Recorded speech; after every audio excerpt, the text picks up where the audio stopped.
Ένας μοναχικός κτηνοτρόφος πίστευε ότι οι μέρες με την οικογένειά του είχαν περάσει, μέχρι που ένα ορφανό παιδί με γυμνα πόδια εμφανίστηκε δίπλα στο φράχτη του και του ψιθύρισε: «Κύριε, θα μπορούσατε να προσποιηθείτε ότι είστε ο μπαμπάς μου μόνο για μια μέρα. Κανείς δεν περίμενε αυτό που έκανε στη συνέχεια. Πριν συνεχίσετε, πείτε μας από πού μας βλέπετε». Η αυγή απλωνόταν σαν αραιωμένο αίμα πάνω στις πεδιάδες του Κάνσας, χρωματίζοντας ροζ τα ψηλά χόρτα που κυματιζάν με την πρωινή άβρα. Ο Έβερετ σοβρισκόταν στο περίμετρο της ιδιοκτησίας του με την ακρίβεια ενός τελετουργικού, ελέγχοντας τους φράχτες που κρατούσαν το κοπάδι του ασφαλές και τον κόσμο του τακτοποιημένο. Ήταν μια ρουτίνα που είχε τελειοποιήσει κατά τη διάρκεια σχεδόν μιας δεκαετίας μοναξιάς. Κάθε βήμα μετρημένο, κάθε επιθεώρηση σχολαστική, τα παπούτσια του, τα φθαρμένα παπούτσια του έτριζαν στο ξερό χώμα καθώς πλησίαζε στη βορειοδυτική γωνία του ράντσου του, όπου ο ξύλινος φράχτης υψωνόταν σαν φράγμα ανάμεσα στη γη του και την απέραντη ανοιχτή έκταση που εκτινόταν προς τον Dodge City. Εδώ ήταν που πάντα σταματούσε περισσότερο, όχι λόγω κάποιου συγκεκριμένου ελαττώματος σε κατασκευή, αλλά επειδή από αυτό το σημείο μπορούσε να δει τις απέραντες εκτάσεις που κάποτε είχε διανύσει με ελπίδα, όταν το μέλλον φαινόταν κάτι περισσότερο από μια ατελείωτη σειρά από πανομοιότυπες μέρες, αλλά εκείνο το πρωί κάτι ήταν διαφορετικό. Υπήρχαν διακριτικά σημάδια, σχεδόν αόρατα για οποιοδήποτε μάτι εκτός από το δικό του, το οποίο ήταν πιο εκπαιδευμένο. Το χορτάρι ήταν πατημένο σε ένα περίεργο σχέδιο, ένα κλαδί ήταν σπασμένο σε λάθος ύψος και κάτι άλλο, μια δύναμη αλλά διακριτή μυρωδιά κρύας τάχτης, σαν κάποιος να είχε ανάψει μια μικρή φωτιά το προηγούμενο βράδυ. Ο Έβερετ έσκυψε δίπλα στο φράχτη, τα δάχτυλά του να χαράζουν τα σημάδια στο χώμα, ίχνη μικρά, πολύ μικρά για να είναι ενός ενήλικα. Το σαγόνι του σφίχτηκε. Τα τελευταία χρόνια είχε να αντιμετωπίσει περιστασιακούς άστεγους που αναζητούσαν καταφύγιο στην ιδιοκτησία του, αλλά πάντα ήταν απελπισμένοι άνδρες που έψαχναν για δουλειά ή φαγητό. Αυτό ήταν διαφορετικό. Σηκώθηκε αργά, τα μάτια του σαρώνοντας την περιοχή με τη μεθοδικότητα ενός πρώην στρατιώτη. Τότε ήταν που την είδε. Μια μικρή φιγούρα ήταν κουλουριασμένη στην άλλη πλευρά του φράχτη, σχεδόν αόρατη ανάμεσα στις πρωινές σκιές και το ψηλό χορτάρι. Για μια στιγμή, ο Έβερετ σκέφτηκε ότι μπορεί να ήταν ένα τραυματισμένο ζώο, αλλά όταν η φιγούρα κινήθηκε ελαφρώς, η πραγματικότητα έγινε εμφανής με μια δυσάρεστη σαφήνεια. Ήταν ένα κορίτσι, δεν μπορούσε να ήταν πάνω από 10 ετών, με μαλλιά καστανά και μπερδεμένα που έπεφταν πάνω σε ένα βρώμικο αλλά ξύπνιο πρόσωπο.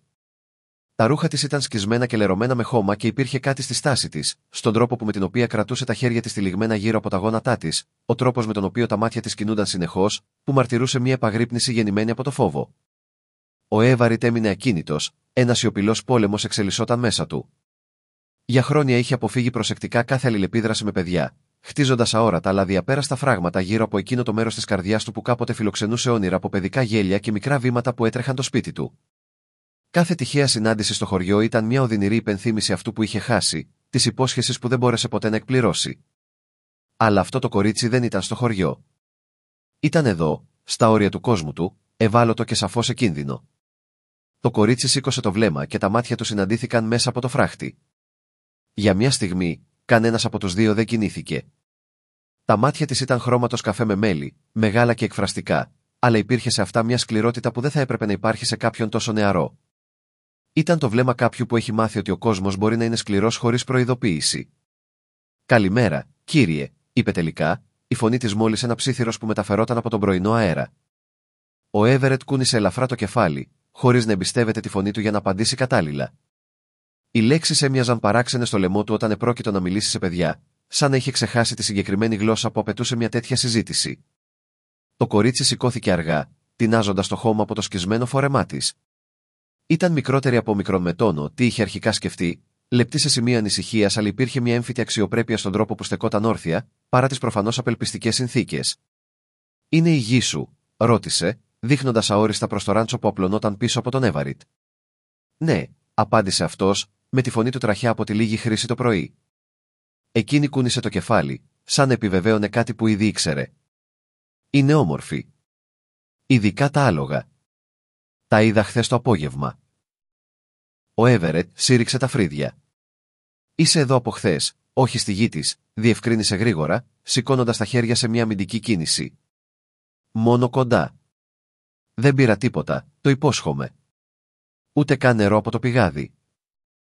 Υπήρχε κάτι στον τρόπο που το είπε, η συγκεκριμένη αρνητική απάντηση, που έδειξε στον Έβερετ ότι αυτό το κορίτσι είχε μπλέξει στο παρελθόν επειδή είχε πάρει πράγματα που δεν της ανήκαν ή τουλάχιστον ότι κάποιος την είχε κατηγορήσει γι' αυτό.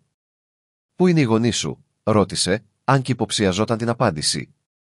Τα μάτια του κοριτσιού σκοτίνιασαν. «Δεν έχω γονείς, κύριε. Είμαι καλή». Υποθέτω ότι θα μπορούσα να πω ότι είμαι ορφανή. Η λέξη έπεσε ανάμεσά του σαν πέτρα σε ήρεμα νερά, δημιουργώντας κύματα δυσφορίας που έφτασαν μέχρι τα κόκαλα του Έβερετ. Υπήρχε κάτι στον τρόπο που το είχε πει. Υποθέτω ότι υπονοούσε ότι η κατάσταση ήταν πιο περίπλοκη από μικρόν με τόνο, τι μπορούσε να εκφράσει μια απλή δήλωση. Υπάρχει κάποιο μέρος όπου θα έπρεπε να επιστρέψεις, προσπάθησε ξανά. Το κορίτσι τύλιξε τα χέρια της γύρω από το σώμα της, μια κίνηση που έδειχνε κρύο, αλλά και αυτοπροστασία. Υπήρχε ένα μέρος, είπε προσεκτικά, αλλά δεν ήταν καλό για μένα να είμαι εκεί. Ο Έβερετ γνώριζε αυτό το είδος προσοχή στα λόγια, τον τρόπο με τον οποίο κάποιος περιπλέει τις οδυνηρές αλήθειες χωρίς να λέει ψέματα. Είχε χρησιμοποιήσει τον ίδιο τύπο αόριστης γλώσσας όταν οι άνθρωποι το ρωτούσαν για τη γυναίκα και την κόρη του, όταν τα συλληπιτήρια γίνονταν περιέργεια και η περιέργεια γινόταν ενοχλητική. «Πεινάς?» ρώτησε, εκπλήσοντας τον εαυτό του με την ερώτηση. Τα μάτια της φωτίστηκαν για μια στιγμή πριν η προσοχή επιστρέψει λίγο, παραδέχτηκε ο Έβερετ. Δίστασε. Κάθε ενστικτό του έλεγε να απομακρυνθεί, να προσφέρει ίσως λίγο φαγητό και στη συνέχεια να οδηγήσει το κορίτσι στο χωριό, όπου κάποιος άλλος θα μπορούσε να αναλάβει την περίπτωσή της, αλλά υπήρχε κάτι στην παρουσία της, στον αξιοπρεπή τρόπο με τον οποίο αντιμετώπιζε τις περιστάσεις της, που έκανε την ιδέα του να τη στείλει απλά την μακριά να μοιάζει με προδοσία προς την Ολέικο, κάτι που δεν μπορούσε να ονομάσει. «Περίμενε εδώ», είπε τελικά, γυρίζοντας προς το σπίτι. «Κύριε», η φωνή του κοριτσιού το σταμάτησε πριν προλάβει να κάνει περισσότερα από μερικά βήματα. Γύρισε να την κοιτάξει, παρατηρώντας ότι είχε προχωρήσει μέχρι το φράχτη, τα μικρά της χέρια τυλιγμένα γύρω από τους ξύλινους στύλους. «Πρέπει να σας ρωτήσω κάτι», είπε η φωνή της, τρέμοντας ελαφρώς αλλά αποφασιστικά. «Είναι σημαντικό». Ο Έβερετ περίμενε, νιώθοντας ένα αίσθημα ανησυχίας να μεγαλώνει στο στομάχι του. Το κορίτσι πήρε μια βαθιά ανάσα, σαν κάποιος που ετοιμάζεται να βουτήξει σε κρύο νερό. «Θα μπορούσατε να προσποιηθείτε ότι είστε ο μπαμπάς μου, μόνο για μια μέρα». Τα λόγια χτύπησαν τον Έβερετ, ο οποίος έμεινε εντελώς ακίνητος, σίγουρος ότι είχε ακούσει λάθος. «Τι είπες?» «Ξέρω ότι ακούγεται παράξενο», συνέχισε γρήγορα, τα λόγια βγαίνοντας σε μια νευρική χιονοστιβάδα, «και ξέρω ότι δεν με ξέρεις και ότι πιθανώς νομίζεις ότι είμαι τρελή, αλλά υπάρχει μια γυναίκα, μια επιθεωρήτρια του ορφανοτροφείου, που έρχεται να με πάρει και αν νομίζει ότι έχω ήδη ένα μέρος, ότι έχω ήδη μια οικογένεια, τότε ίσως να μην με πάει πίσω εκεί που ήμουν πριν». Ο Έβερετ ένιωσε σαν να είχε κουνηθεί το έδαφος κάτω από τα πόδια του. Η απλή παράκληση είχε ανοίξει κάτι στο στήθος του που είχε κρατήσει προσεκτικά κλειστό για χρόνια, έναν πόνο τόσο έντονο που για μια στιγμή του ήταν δύσκολο να αναπνεύσει. «Κορίτσι», άρχισε, αλλά εκείνη το διέκοψε. «Το όνομά μου είναι Λούσι», είπε με σιγουριά. «Λούσι Κουίν. Ξέρω ότι είναι πολύ να ζητάω και ξέρω ότι πιθανώς δεν θέλετε να έχετε καμία σχέση μαζί μου, αλλά δεν έχω κανέναν άλλο να ρωτήσω και εσείς φαίνεστε σαν κάποιος που θα μπορούσε να είναι καλός πατέρας». Τελευταία φράση ήταν σχεδόν ψίθυρος, αλλά έφερε το βάρος μιας προσεκτικά συγκρατημένης απελπισίας. Ο Έβερετ μπορούσε να δει στα μάτια της ότι αυτή δεν ήταν μια παρορμητική απόφαση, αλλά κάτι που είχε σκεφτεί προσεκτικά, ζυγίζοντας τις περιορισμένες επιλογές της μέχρι να καταλήξει σε αυτό το εξαιρετικό αίτημα. Η Λούσι είπε το όνομα του αργά, δοκιμάζοντας πως ακουγόταν στη γλώσσα της. «Γιατί εγώ, γιατί όχι κάποιος από το χωριό?» Έχασε για μια στιγμή το βλέμμα της, κλωτσώντας μια μικρή πέτρα με το δάχτυλο του ποδιού της. «Οι άνθρωποι στο χωριό μιλάνε και εγώ έχω ακούσει πράγματα για σένα. Λένε ότι είσαι καλός άνθρωπος που προτιμά να είναι μόνος. Λένε ότι δεν ενοχλείς κανέναν και δεν σου αρέσει να σε ενοχλούν. Σκέφτηκα ότι ίσως θα καταλάβαινες τι σημαίνει να θέλεις να σε αφήνουν ήσυχο». Υπήρχε μια σοφία στα λόγια της που ξεπερνούσε τα ηλικία του, μια κατανόηση της ανθρώπινης φύσης που μιλούσε για δύσκολες εμπειρίες και μαθήματα που είχε μάθει πολύ νωρίς. Ο Έβερετ συνειδητοποίησε ότι αυτό το κορίτσι τον είχε παρατηρήσει, τον είχε μελετήσει πριν κάνει το αίτημά της. «Δεν ξέρω τίποτα για το να είσαι πατέρας», είπε τελικά, με τα λόγια να βγαίνουν πιο σκληρά από μικρόν με τόνο τι ήθελε. «Δεν χρειάζεται να ξέρεις», απάντησε γρήγορα η Λούσι. «Απλά πρέπει να είσαι εκεί. Ίσως να πεις ότι είμαι δική σου, αν ρωτήσει κανείς. Μόνο για μια μέρα, στο υπόσχομαι». Ο Έβερετ έκλεισε τα μάτια, νιώθοντας το βάρος της απόφασης να τον πιέζει σαν πέτρα στο μυαλό του. Μπορούσε να δει το πρόσωπο της χαμένης κόρης του, το μωρό που δεν είχε ποτέ την ευκαιρία να γνωρίσει πραγματικά, που είχε ζήσει μόνο λίγες πολύτιμες μέρες πριν η ασθένεια την πάρει μαζί με τη μητέρα της. Για χρόνια είχε αποφύγει κάθε κατάσταση που θα μπορούσε να αναζωπυρώσει αυτή την απώλεια, χτίζοντας μια προσεκτικά ελεγχόμενη ζωή όπου τέτοιοι πόνοι δεν μπορούσαν να τον αγγίξουν. Αλλά εδώ ήταν αυτό το κορίτσι, η Λούσι Κουίν, ζητώντας ακριβώς αυτό που φοβόταν περισσότερο, προσποιούμενη αυτό που κάποτε ήθελε να είναι περισσότερο από οτιδήποτε άλλο στον κόσμο. Άνοιξε τα μάτια του και τη βρήκε να τον κοιτάζει με ένα μείγμα ελπίδας και παρέτησης, σαν να προετοιμαζόταν ήδη για την απόρριψη, αλλά ακόμα τολμούσε να ελπίζει σε κάτι διαφορετικό. «Πότε έρχεται αυτή η επιθεωρήτρια?» ρώτησε, εκπλήσοντας τον εαυτό του με την ερώτηση. Τα μάτια της Λούσι άνοιξαν με έκπληξη. Δεν είμαι σίγουρη ακριβώς, αλλά σύντομα. Ίσως σήμερα, ίσως αύριο. Ο Έβερετ κοίταξε προς το σπίτι του και μετά ξανά το κορίτσι. Ήξερε ότι ήταν έτοιμος να πάρει μια απόφαση που θα άλλαζε κάτι θεμελιώδες στη προσεκτικά τακτοποιημένη ζωή του, αλλά για πρώτη φορά μετά από χρόνια, η προοπτική της αλλαγής δεν το γέμισε εντελώς με τρόμο. Εντάξει, είπε τελικά, με τα λόγια να βγαίνουν πριν προλάβει να τα σταματήσει. Μια μέρα, όμως, μετά από αυτό, θα πρέπει να σου βρούμε ένα πραγματικό μέρος για να μείνεις. Η μεταμόρφωση στο πρόσωπο της Λούσι ήταν άμεση και συγκλονιστική. Η ελπίδα άνθησε στα μάτια της σαν ηλιακό φως και ένα χαμόγελο απλώθηκε στο βρώμικο πρόσωπο της με μια τόσο αγνή χαρά που ο Έβερετ ένιωσε κάτι να κινείται στο στήθος του, κάτι που είχε μείνει αδρανές για τόσο καιρό που είχε σχεδόν ξεχάσει ότι υπήρχε. «Ευχαριστώ», ψιθύρισε και μετά πιο δυνατά. «Ευχαριστώ, κύριε Σο», είπε. «Έβερετ Σο, ευχαριστώ, κύριε Σο, δεν θα σας απογοητεύσω, το υπόσχομαι». Καθώς ο Έβερετ την παρατηρούσε, είδε τη Λούσι να σκουπίζει κρυφά ένα δάκρυ που είχε κυλήσει στο μαγουλό της. Ήταν μια μικρή, αλλά αποκαλυπτική κίνηση, μια ρογμή στην προσεκτική ψυχραιμία που είχε διατηρήσει καθ' όλη τη διάρκεια της συζήτησής τους.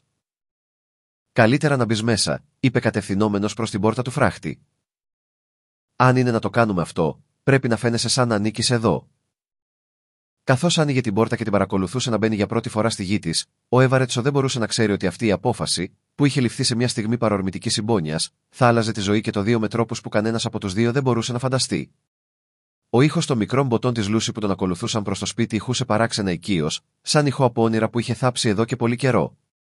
Ο ήλιος είχε ανατείλει πλήρως τώρα, λούζοντας το ράντσο με χρυσό φως και για πρώτη φορά μετά από χρόνια, ο Έβαρετ SHW δεν περπατούσε μόνος προς το σπίτι του.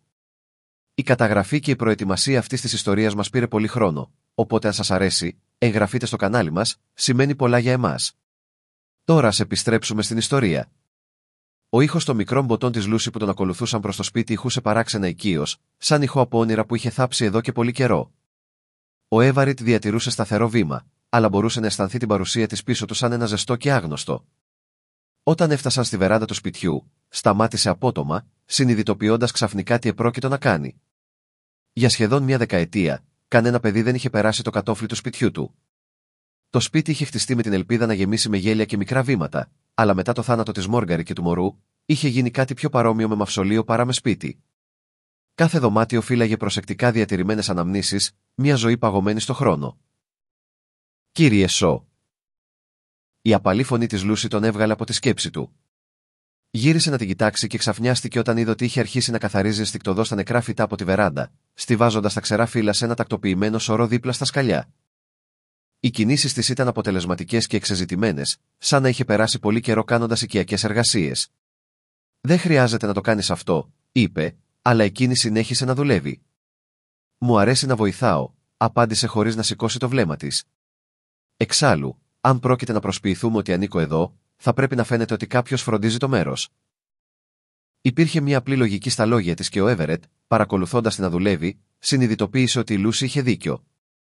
Η βεράντα ήταν παραμελημένη για μήνες, ίσως και χρόνια.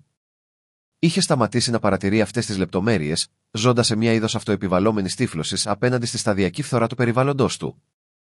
«Υπάρχει ένα πηγάδι πίσω από το σπίτι», είπε τελικά, «και σαπούνι στην κουζίνα, αν θέλεις να πληθείς». Η Λούσι ισιώθηκε, τα χέρια της ακόμα γεμάτα νεκρά φύλλα. «Μπορώ να τελειώσω αυτό πρώτα, δεν θα πάρει πολύ». Ο Έβερετ κούνησε το κεφάλι και μπήκε στο σπίτι, αφήνοντάς την να συνεχίσει τη δουλειά της. Μόλις μπήκε, κατευθύνθηκε αμέσως προς την κουζίνα, προσπαθώντας να δει το χώρο μέσα από τα μάτια ενός άλλου ανθρώπου. Τι θα έβλεπε ένας επιθεωρητής, τι θα έβλεπε η Λούσι? Η κουζίνα ήταν λειτουργική αλλά λιτή, σχεδιασμένη για τις ανάγκες ενός ανήπαντρου άνδρα που έτρωγε κυρίως για να επιβιώσει και όχι για να απολαύσει τα πιάτα. Τα πιάτα ήταν καθαρά αλλά λίγα, οι επιφάνειες ήταν άδειες σε σημείο αυστηρότητας, δεν υπήρχαν σημάδια οικιακής ζεστασιάς, καμία ένδειξη ότι εδώ ζούσε κάποιος που νοιαζόταν για κάτι περισσότερο από την απλή επιβίωση. Ενώ ετοίμαζε ένα απλό πρωινό με ψωμί, αυγά και μπέικον, ο Έβερετ μπορούσε να ακούσει τη Λούσι να κινείται στη βεράντα. Ο απαλός ήχος των βημάτων της αναμειγνύονταν με το περιστασιακό τρίξιμο των ξερών φύλλων. Ήταν ένας ήχος που το σπίτι του δεν είχε ακούσει εδώ και χρόνια και βρήκε τον εαυτό του να τον προσέχει με έναν τρόπο που τον ανησυχούσε. Όταν το φαγητό ήταν έτοιμο, βγήκε να τη βρει και σταμάτησε απότομα. Στο σύντομο διάστημα που είχε μείνει μέσα, η Λούσι είχε μεταμορφώσει εντελώς τη βεράντα. Τα νεκρά φυτά είχαν αφαιρεθεί, τα σκαλιά είχαν καθαριστεί και είχε ακόμη αναδιατάξει τις λίγες καρέκλες για να δημιουργήσει μια πιο φιλόξενη ατμόσφαιρα. Αλλά αυτό που τον εντυπωσίασε πραγματικά ήταν να τη δει να στέκεται δίπλα στη βεράντα, χαϊδεύοντας απαλά το ρίχος του Ρέιντζερ, του γέρικου κυνηγόσκυλου του, που συνήθως ήταν δύσπιστος με τους ξένους. «Είναι όμορφος», είπε η Λούση, ξύνοντας πίσω από τα αυτιά του σκύλου. «Πώς το λένε?» «Ρέιντζερ», απάντησε ο Έβερετ, πλησιάζοντας αργά. Ο σκύλος ήταν ο σύντροφός του τα τελευταία 5 χρόνια, ένα ζώο που μοιραζόταν την προτίμησή του για τη μοναξιά και τη ρουτίνα. Το να βλέπει τον Ρέιντζερ να ανταποκρίνεται τόσο εύκολα στην αγάπη της Λούση ήταν αποπροσανατολιστικό. «Γεια σου, Ρέιντζερ», μουρμούρισε εκείνη και ο σκύλος κούνησε την ουρά του με μια ενέργεια που ο Έβερετ. «Το φαγητό είναι έτοιμο», προσπαθώντας να διατηρήσει έναν ουδέτερο τόνο κατά τη διάρκεια του πρωινού. Η Λούση έτρωγε με την ελεγχόμενη λεμαργία κάποιου που δεν είχε φάει ένα πλήρες γεύμα για μέρες, αλλά και με προσεκτικούς τρόπους που μαρτυρούσαν μια πιο εκλεπτισμένη εκπαίδευση από μικρόν με τόνο, τι υποδείκνυαν οι τρέχουσες συνθήκες της. Ο Έβερετ την παρατηρούσε, σημειώνοντας μικρές λεπτομέρειες, τον τρόπο που κρατούσε το πυρούνι, πως σκούπιζε το στόμα της με την πετσέτα μετά από κάθε μπουκιά, τον τρόπο που κρατούσε την πλάτη της ίσια ακόμα και ενώ έτρωγε. «Πού έμαθες αυτούς τους τρόπους?» ρώτησε χωρίς να το σκεφτεί. Η Λούση σταμάτησε στη μέση της μπουκιάς, μια έκφραση προσοχής να διαπερνά το πρόσωπό της. «Η μαμά μου με έμαθε πριν αρρωστήσει. Πότε πέθανε?» «Πριν από 2 χρόνια, κατά τη διάρκεια του φοβερού χειμώνα, όταν τόσοι πολλοί άνθρωποι αρρώστησαν στο Ντοτ Σίτι». Η φωνή της έγινε απόμακρη. Ο μπαμπάς είχε πεθάνει το προηγούμενο έτος, σε ένα ατύχημα στο σιδηρόδρομο. Ο Έβερετ κούνησε το κεφάλι, θυμούμενος εκείνο το χειμώνα. Ήταν σκληρός, με μια επιδημία που είχε καταστρέψει την περιοχή. Πολλές οικογένειες είχαν χάσει τους αγαπημένους τους και τα ορφανά παιδιά είχαν γίνει ένα συντριπτικό πρόβλημα για τις τοπικές αρχές. «Πώς κατέληξες με τον άντρα από τον οποίο έφυγες?» Τα μάτια της Λούση σκοτίνιασαν. Ο κύριος Ντόν είπε ότι χρειαζόταν βοήθεια στη φάρμα του. Οι άνθρωποι στο ορφανοτροφείο σκέφτηκαν ότι θα ήταν καλό για μένα να έχω δουλειά και ένα σπίτι. Έκανε μια παύση, σπρώχνοντας τα υπόλοιπα αυγά στο πιάτο της. Αλλά δεν ήθελε μια κόρη, ήθελε χέρια για να δουλεύουν και όταν δεν μπορούσα να κάνω όλα όσα ήθελε, άγγιξε ασυναίσθητα ένα ξεθοριασμένο μελάνιασμα στο μπράτσο της. Η οργή ξεπήδησε στο στήθος του Έβερετ, ένα τόσο έντονο συναίσθημα που τον εξέπληξε. Είχε πολύ καιρό να επιτρέψει στον εαυτό του να νιώσει οργή για την αδικία, έχοντας διοχετεύσει όλη τη συναισθηματική του ενέργεια στη σκληρή δουλειά και την αυτοεπιβαλόμενη μοναξιά. Αλλά η ιδέα ότι κάποιος έβλαπτε αυτό το κορίτσι ξύπνησε κάτι πρωτόγονο μέσα του. «Γι' αυτό το έσκασες». Η κατάσταση χειροτέρεψε μετά την αποτυχία της οδιάς του. Άρχισε να πίνει περισσότερο και η Λούση έτρεμε. «Μια νύχτα προσπάθησα. Λοιπόν, αποφάσισα ότι έπρεπε να φύγω. Πήρα λίγο φαγητό και περπάτησα μέχρι εδώ. Τι πήρες?» ρώτησε ο Έβαριτ, υποψιάζοντας ότι αυτή η λεπτομέρεια θα ήταν σημαντική. Η Λούση έσκυψε το βλέμμα ντροπιασμένη. «Λίγο ψωμί, μια κουβέρτα και αυτό που βρήκα στο γραφείο του». Τα λόγια βγήκαν σαν ψήθυρος. «Ξέρω ότι ήταν λάθος, αλλά φοβόμουν τόσο πολύ και σκέφτηκα ότι αν είχα λίγα χρήματα θα μπορούσα να φτάσω πιο μακριά πριν με βρουν». Ο Έβαριτ κατάλαβε αμέσως τη σοβαρότητα της κατάστασης. Στα σύνορα, η κλοπή ήταν σοβαρό έγκλημα, ειδικά όταν πρόκειται για χρήματα. Αν ο Ηλάιας Ντουν κατήγγειλε την κλοπή, η Λούση θα μπορούσε να αντιμετωπίσει σοβαρές νομικές συνέπειες, ανεξάρτητα από τις περιστάσεις που την οδήγησαν να φύγει. «Έχεις ακόμα τα χρήματα?» Αυτή κούνησε το κεφάλι και έβγαλε ένα μικρό μάτσο τσαλακωμένα χαρτονομίσματα από τη τσέπη της. «Δεν έχω ξοδέψει ούτε ένα σέντ. Σκέφτηκα ότι αν τα πράγματα πήγαιναν πραγματικά άσχημα, θα μπορούσα να τα επιστρέψω και να ζητήσω συγγνώμη». Η αφέλεια της δήλωσης, σε συνδυασμό με την πρακτική απελπισία που την είχε οδηγήσει να πάρει τα χρήματα, άγγιξε κάτι βαθιά μέσα στον Έβερετ. Αυτή ήταν ένα κορίτσι που είχε αναγκαστεί να πάρει αποφάσεις ενηλίκων σε αδύνατες συνθήκες και, παρόλα αυτά, διατήρησε ένα έμφυτο αίσθημα του σωστού και του λάθους.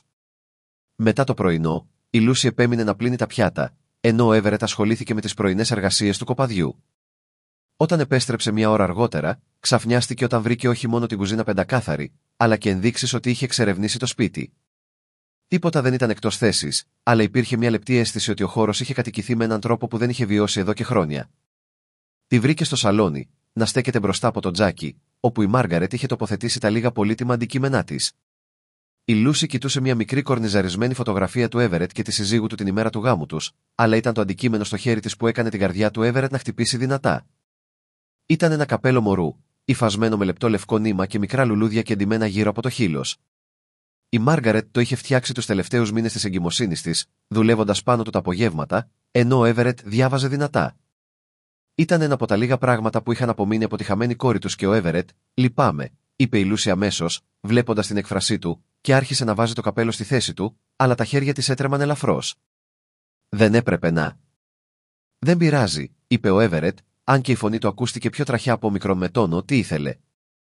Πλησίασε αργά, απλώνοντας το χέρι του για να πάρει το καπέλο. Το πλέξιμο ήταν εύθραυστο στα δάχτυλά του, σαν ο χρόνος να είχε κάνει εύθραυστα τα όνειρα που περιείχε. Ήταν για ένα μωρό, παρατήρησε η Λούση απαλά. Η κόρη μου, είπε ο Έβερετ χωρίς την άδειά της. Έζησε 4 μέρες. Η Λούση τον κοίταξε με μάτια γεμάτα μια κατανόηση που κανένα παιδί δεν θα έπρεπε να έχει, γι' αυτό ζεις μόνος. Η ερώτηση ήταν απλή, άμεση, από αυτές που μόνο ένα παιδί θα έκανε, χωρίς να λαμβάνει υπόψη τις κοινωνικές περιπλοκές που συνήθως απέφευγαν τέτοιες ερωτήσεις. Ο Έβερετ βρήκε τον εαυτό του να σκέφτεται μια ειλικρινή απάντηση για πρώτη φορά μετά από χρόνια. Μετά το θάνατό τους, δεν μπορούσε. Το σπίτι ήταν πολύ άδειο, αλλά και πολύ γεμάτο αναμνήσεις.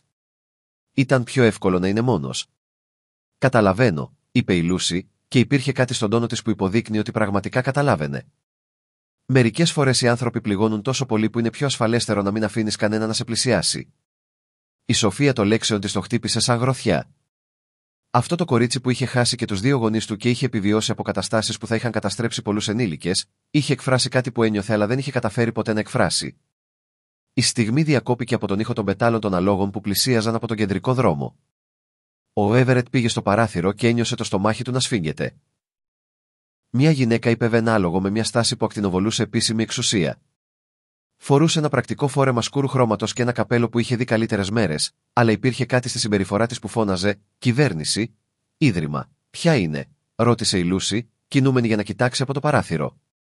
Όταν είδε την αναβάτρια, το πρόσωπο της χλώμησε. Όχι, αυτή είναι η επιθεωρήτρια Έβερετ. Ένιωσε τον πανικό να ανεβαίνει στο λαιμό του. Είχαν λιγότερο από 3 ώρες για να προετοιμαστούν και ξαφνικά συνειδητοποίησε πόσο γελία κατάλληλο ήταν το σχέδιό του. Τι ήξερε αυτός για το να είναι πατέρας, πώς θα έπιθε μια έμπειρη επιθεωρήτρια ότι αυτό το κορίτσι ζούσε μαζί του? Τι κάνουμε? Ψιθύρισε η Λούση και τώρα υπήρχε πραγματικός φόβος στη φωνή της.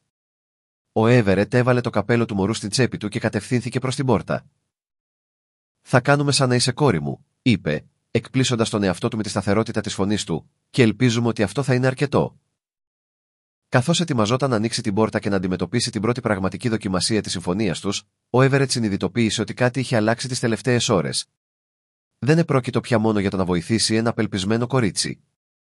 Κάπου μεταξύ του κοινού πρωινού και της στιγμής που η Λούση είχε κρατήσει το καπέλο της χαμένης κόρης του με τόση τρυφερότητα, αυτό είχε γίνει προσωπικό.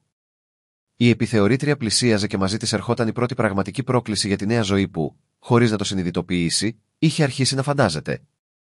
Καθώς ετοιμαζόταν να ανοίξει την πόρτα και να αντιμετωπίσει την πρώτη πραγματική δοκιμασία της συμφωνίας του, ο Έβερετ συνειδητοποίησε ότι κάτι είχε αλλάξει τις τελευταίες ώρες. Η επιθεωρήτρια πλησίαζε και μαζί της ερχόταν η πρώτη πραγματική πρόκληση για τη νέα ζωή που, χωρίς να το συνειδητοποιήσει, είχε αρχίσει να φαντάζεται. Έβερετ άγγιξε τον ώμο της Λούση, νιώθοντας την ένταση που ακτινοβολούσε από το μικρό της σώμα. Ανάπνευσε, μουρμούρισε, απλά θυμίσου ότι ζεις εδώ. Είμαι εσύ, είμαι ο θετός σου πατέρας. Τα λόγια ακούγονταν παράξενα στο στόμα του, αλλά η Λούση κούνησε αποφασιστικά το κεφάλι. Σε λίγα δευτερόλεπτα είχε αλλάξει στάση, στέκοντας πιο κοντά του με τη φυσικότητα ενός κοριτσιού που αναζητούσε προστασία σε μια οικία πατρική φιγούρα. Η γυναίκα κατέβηκε από το άλογό της με αποτελεσματικές κινήσεις και κατευθύνθηκε προς τη βεράντα. Ήταν νεότερη από μικρόν με τόνο τι είχε αρχικά σκεφτεί ο Έβερετ, ίσως 40 ετών, με πρόωρα γκρίζα μαλλιά πιασμένα σε ένα αυστηρό χτένισμα, σκληρό κότσο. Τα μάτια της ήταν οξυδερκή και έξυπνα, από το είδος που δεν έχανε λεπτομέρειες. «Καλημέρα», είπε με φωνή γεμάτη επαγγελματική αυθεντία. «Είμαι η Μέιμπελ Ρένερ, επιθεωρήτρια τοποθετήσεων του Δημοτικού Ορφανοτροφείου του Dodge City στο κύριο Σο». «Ναι», απάντησε ο Έβερετ, ανοίγοντας εντελώς την πόρτα. Τα μάτια της Μέιμπελ στράφηκαν αμέσως προς τη Λούση και ο Έβερετ μπόρεσε να δει την άμεση αναγνώριση στην εκφρασή της. Το σαγόνι της φύχτηκε σχεδόν ανεπαίσθητα. «Και αυτή πρέπει να είναι η Λούση Κουίν», είπε, με τον τόνο της φωνής της να γίνεται πιο ψυχρός. «Πόσο ενδιαφέρον που τη συναντώ εδώ». Η Λούση πλησίασε ένα βήμα πιο κοντά στον Έβερετ, μια κίνηση που φαινόταν εντελώς φυσική, αλλά που εκείνος ήξερε ότι ήταν υπολογισμένη. «Καλημέρα, κυρία Ρένερ», είπε με χαμηλή αλλά ευγενική φωνή.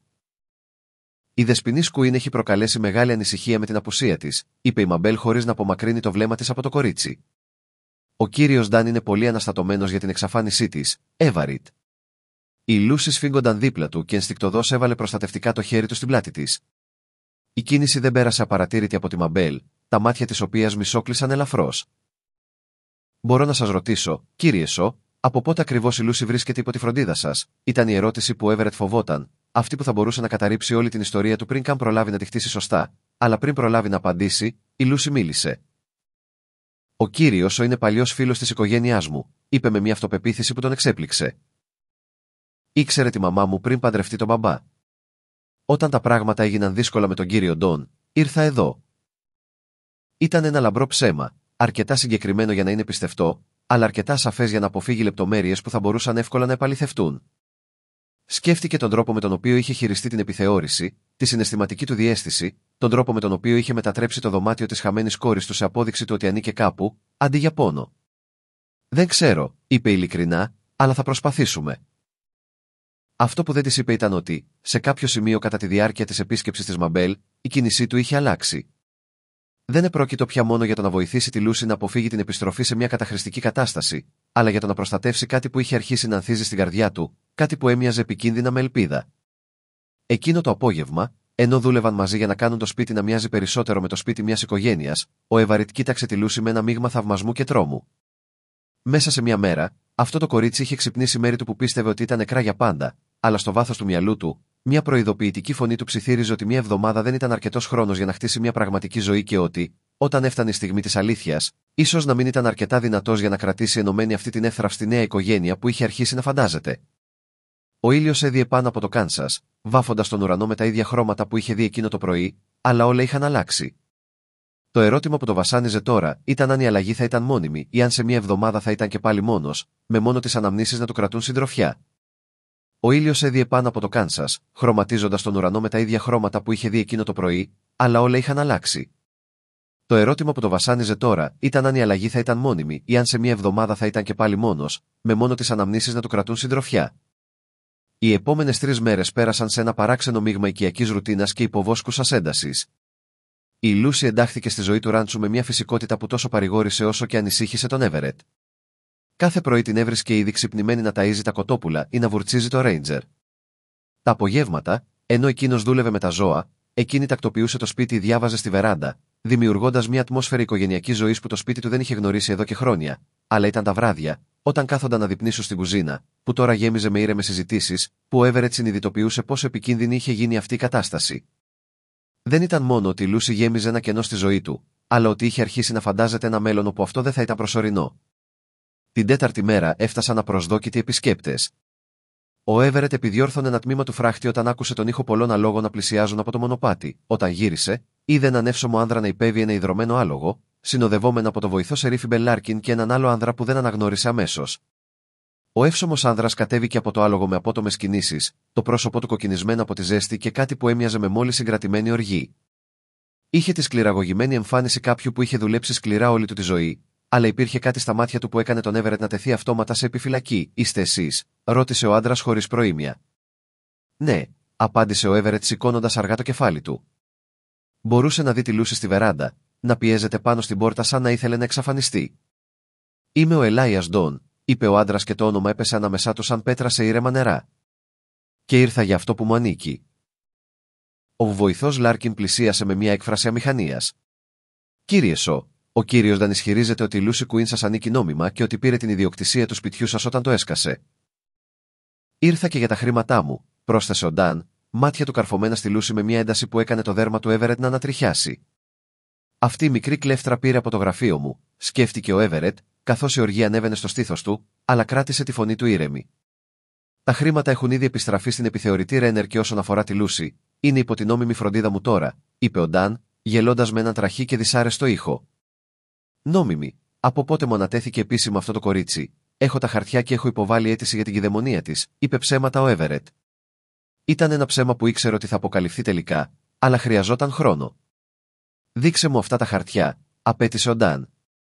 Ο ντεπιτή παρενέβη πριν προλάβει να απαντήσει ο Έβερετ. «Κύριε Ντάν, καταλαβαίνω την ανησυχία σας, αλλά πρέπει να το χειριστούμε μέσω των κατάλληλων καναλιών. Η επιθεωρητής Ρένερ είναι υπεύθυνη για την υπόθεση τώρα». Η επιθεωρητής Ρένερ δεν ήταν εδώ όταν εκείνο το παλιόπαιδο με έκλεψε και το έσκασε μέσα στη νύχτα. Φώναξε ο Νταν και ο Έβερετ είδε τη Λούση να συρρυκνώνεται ορατά στη βεράντα. Αυτό το κορίτσι μου χρωστάει δουλειά και σεβασμό, και αν αυτός ο άντρας νομίζει ότι μπορεί απλά να την πάρει επειδή νιώθει μόνος, πρόσεχε, διέκοψε ο Έβερετ, η φωνή του γινόταν επικίνδυνα χαμηλή. Πρόσεχε τι λες για την κόρη μου. Η λέξη βγήκε χωρίς να το καταλάβει, αλλά μόλις υπόθηκε, ένιωσε παράξενα σωστή. Ο Νταν γέλασε. Η κόρη σας, κύριε, δεν ξέρετε τίποτα για αυτό το κορίτσι. Την έχω εδώ και μήνες. Ξέρω ακριβώς τι είδους πρόβλημα είναι. Τι είδους πρόβλημα? Ρώτησε ο Έβερετ, κάνοντας ένα βήμα προς τον Νταν. Πεισματάρα, τεμπέλα, πάντα με δικαιολογίες για το γιατί δεν μπορεί να κάνει τη δουλειά. Τα μάτια του Νταν μισόκλεισαν, αλλά ξέρω πως να χειρίζομαι κορίτσια σαν αυτήν. Λίγη αυστηρή πειθαρχία και μαθαίνουν γρήγορα. Ο Έβερετ ένιωσε κάτι κρύο και θανατηφόρο να πλώνεται στο στήθος του. Αυστηρή πειθαρχία, όχι περισσότερο από μικρόν με τόνο, τι της άξιζε, είπε ο Νταν με περιφρόνηση. Η σκληρή δουλειά χτίζει χαρακτήρα και αν δεν μπορεί να το κάνει, καλά, υπάρχουν και άλλοι τρόποι να ότι ένα κορίτσι καταλάβει τη θέση του. Ο τρίτος άντρας, που είχε παραμείνει σιωπηλός μέχρι τώρα, μίλησε επιτέλους. Είμαι ο δικαστής Χαμμόντ, είπε με κουρασμένη φωνή. Ήρθα επειδή ο κύριος Νταν επέμενε ότι αυτή ήταν μια επίγουσα κατάσταση που απαιτούσε άμεση νομική παρέμβαση. Απευθύνθηκα στον Έβαριτ.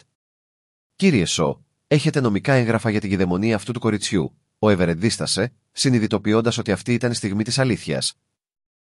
Η αίτηση είναι σε εξέλιξη, φώναξε ο Νταν θριαμβευτικά. Αυτός ο άντρας δεν έχει νόμιμο δικαίωμα σε αυτό το κορίτσι, συνέχισε ο δικαστής, σηκώνοντας το χέρι για να σιωπήσει τον Νταν. Έχω επίσης μιλήσει με την επιθεωρήτρια Ρένερ, η οποία με ενημέρωσε για τις συνθήκες της αποχώρησης της Λούση από το σπίτι σας, κύριε Νταν. Η έκφραση του Νταν σκληρύνθηκε. Αυτή η γυναίκα δεν καταλαβαίνει τις πραγματικότητες της ανατροφής ενός δύσκολου ορφανού κοριτσιού. Κατανοώ τις πραγματικότητες της παιδικής κακοποίησης, είπε ο δικαστής με σιγουριά, και τα σημάδια που κατέγραψε η επιθεωρήτρια Ρένερ στο σώμα της Λούση αφηγούνται μια πολύ διαφορετική ιστορία από τη δική σας. Ο Έβερετ ένιωσε το αίμα του να παγώνει. Σημάδια. Ο δικαστής κούνησε σοβαρά το κεφάλι. Μελανιές που συνάδουν με υπερβολική σωματική τιμωρία. Ουλές που υποδηλώνουν αμέλεια στην ιατρική περίθαλψη. Η επιθεωρήτρια Ρένερ είναι πολύ ανήσυχη. Αυτό το κορίτσι είναι ψεύτρα, είπε ο Νταν. Τραυματίστηκε μόνη της, πιθανώς για να προκαλέσει συμπάθεια, είπε ο Ελάιας. Ο Ντεπουτιλάρκιν είπε χαμηλόφωνα. Νομίζω ότι θα ήταν καλύτερα να επιστρέψετε στη φάρμα σας τώρα. Δεν θα φύγω χωρίς την ιδιοκτησία μου, είπε ο Νταν. Η λέξη «ιδιοκτησία» που αναφερόταν στη Λούση ήταν η σταγόνα που ξεχύλισε το ποτήρι. Ο Έβερετ κινήθηκε πριν το συνειδητό του μυαλό προλάβει να το σταματήσει, καλύπτοντας την απόσταση μεταξύ του και του Νταν με 3 μεγάλα βήματα. Άρπαξε το μεγαλύτερο άντρα από το πουκάμισο και το σήκωσε μερικώς από το έδαφος. Δεν είναι ιδιοκτησία, γρίλησε. Είναι ένα κορίτσι και αν την αγγίξεις ξανά, Έβερετ. Η φωνή του Ντεπουτάιλαρκιν το σταμάτησε πριν προλάβει να ολοκληρώσει την απειλή. Άφησε τον, είπε. Ο Έβερετ άφησε τον Νταν, ο οποίος ταλαντεύτηκε προς τα πίσω, το πρόσωπό του τώρα χλωμό από την οργή. Δεν έχει τελειώσει, μουρμούρισε. Έχω νόμιμα δικαιώματα. Τα νόμιμα δικαιώματά σου εξετάζονται, είπε ο δικαστής με σταθερότητα. Μέχρι να ολοκληρωθεί η εξέταση, η Λούση θα παραμείνει εκεί που είναι. Αφού οι 3 άντρες έφυγαν, ο Έβερετ βρήκε τον εαυτό του να τρέμει από ένα μείγμα οργής και αδρεναλίνης που δεν είχε νιώσει από τον πόλεμο. Γύρισε προς το σπίτι και είδε τη Λούση να στέκεται στη βεράντα, με δάκρυα να τρέχουν σιωπηλά στο πρόσωπό της. Πρόσωπό της. Άκουσες όλα αυτά, ρώτησε απαλά. Εκείνη κούνησε το κεφάλι. Θα με αφήσεις να με πάρω πίσω? Η ερώτηση το χτύπησε στην καρδιά σαν σφαίρα. Πλησίασε αργά, συνειδητοποιώντας ότι αυτή η στιγμή θα καθόριζε ο μικρόν με τόνο τι θα ακολουθούσε. Ποτέ, είπε, και καθώς πρόφερε τις λέξεις, συνειδητοποίησε ότι τις εννοούσε. Όχι όσο ζω. Η Λούση έσπασε τότε σε λυγμούς, υποδηλώνοντας ότι κρατούσε αυτά τα δάκρυα για πολύ περισσότερο καιρό από τις τελευταίες μέρες. Χωρίς να το σκεφτεί, ο Έβερετ την πήρε στην αγκαλιά του, νιώθοντας πόσο μικρή και εύθραυστη ήταν, αλλά και τη δύναμη του πνεύματός της. «Δεν θα σε αφήσω να με πάρεις», της ψιθύρισε στα μαλλιά. «Στο υπόσχομαι». Εκείνο το βράδυ, αφού η Λούση είχε πάει για ύπνο, ο Έβερετ κάθισε στη βεράντα του, κοιτάζοντας τα αστέρια και αντιμετωπίζοντας μια αλήθεια που είχε αποφύγει κατά τη διάρκεια των τελευταίων ημερών. Η Λούση είχε πάψει να είναι μια προσωρινή ευθύνη και είχε γίνει κάτι απείρως πιο πολύτιμο. Την είχε κάνει κόρη του, όχι με τον νόμο, όχι με το αίμα, αλλά με την επιλογή του, από αγάπη, για τον τρόπο με τον οποίο είχε φέρει ξανά φως στο σκοτεινό σπίτι του, για τον τρόπο με τον οποίο είχε μεταμορφώσει τον πόνο του σε σκοπό, για τον τρόπο που τον είχε εμπιστευτεί όταν κανείς άλλος δεν ήταν εκεί για να την προστατεύσει. Η σκέψη τον τρομοκρατούσε και τον ενθουσίαζε σε ίσο βαθμό, γιατί τώρα, για πρώτη φορά σε σχεδόν μια δεκαετία, είχε και πάλι κάτι να χάσει, και άντρες όπως ο Ηλάιας Ντάν αποτελούσαν απειλή όχι μόνο για την ασφάλεια της Λούση, αλλά και για την πιθανότητα ο Έβαρετ να γίνει επιτέλους ο πατέρας που πάντα ονειρευόταν να είναι. Σηκώθηκε και μπήκε στο σπίτι, σταματώντας δίπλα στην πόρτα του υπνοδωματίου της Λούση. Μπορούσε να ακούσει την απαλή και ομαλή αναπνοή της, τον ήχο κάποιου που τελικά ένιωθε αρκετά ασφαλής για να κοιμηθεί βαθιά. Αύριο θα άρχιζε να λαμβάνει τα απαραίτητα νομικά μέτρα για να επισημοποιήσει αυτό που είχε ήδη γίνει πραγματικότητα στην καρδιά του. Θα μιλούσε με δικηγόρους, θα υπέβαλε αιτήσεις, θα έκανε ομικρόν με τόνο τι ήταν απαραίτητο για να προστατεύσει αυτό το εξαιρετικό κορίτσι που είχε εμφανιστεί στη ζωή του σαν μια δεύτερη ευκαιρία που δεν τολμούσε να περιμένει. Αλλά για απόψε ήταν αρκετό να ξέρει ότι ήταν ασφαλής στο σπίτι της και ότι δεν θα χρειαζόταν ποτέ ξανά να αντιμετωπίσει την αυγή μόνος του.